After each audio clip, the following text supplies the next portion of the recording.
Tens of thousands of Serbians rallied against their government in Belgrade, a culmination of months of almost daily protests. Russia and Ukraine exchanged intense aerial strikes overnight Saturday, with both nations reporting over 100 enemy drones in their airspace.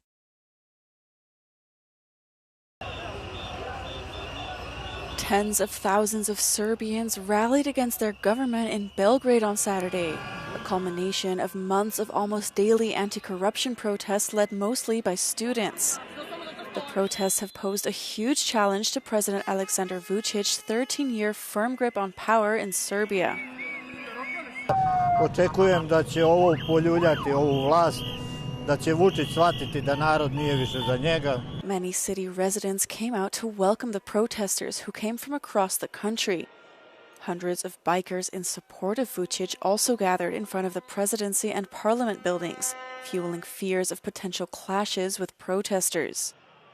Vučić himself made claims that violence was planned at the rally and threatened arrests over any incidents. Previous student-led rallies in other Serbian cities have been peaceful, while also drawing huge crowds. Good morning, colleagues. UK Prime Minister Keir Starmer calls Ukraine the party of peace and says Putin is trying to delay a ceasefire during a press conference which followed a virtual meeting with allies on Saturday. Starmer clarified what allies had discussed that morning.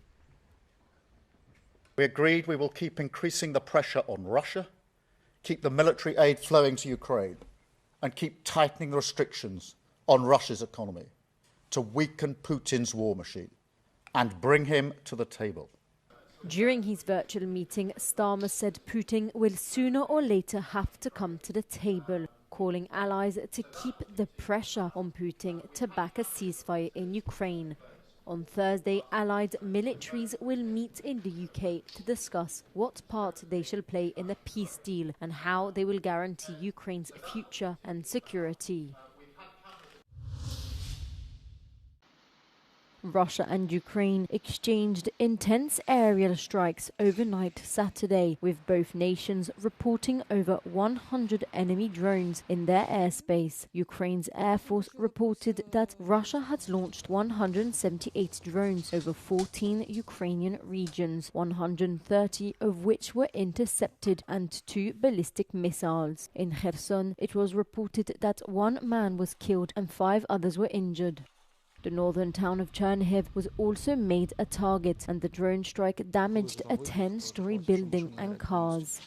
Moscow released a video showing the damaged town of Sudzha inside Russia's Kursk region, claiming it was retaken by Russian forces on Thursday. In the Volgograd region, its governor confirmed that falling drone debris had triggered a fire near a Lukoil refinery.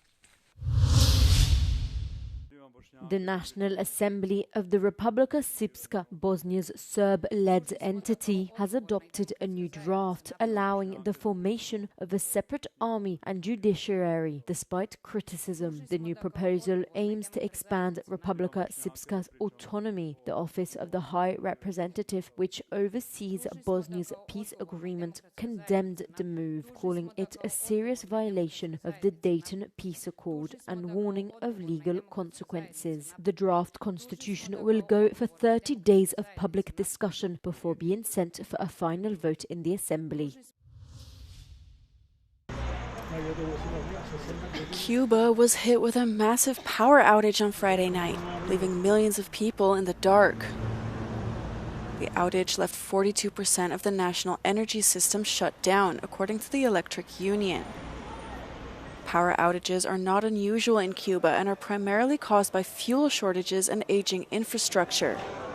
Authorities on the island have begun a program to install photovoltaic parks and promise that dozens of them will be ready this year.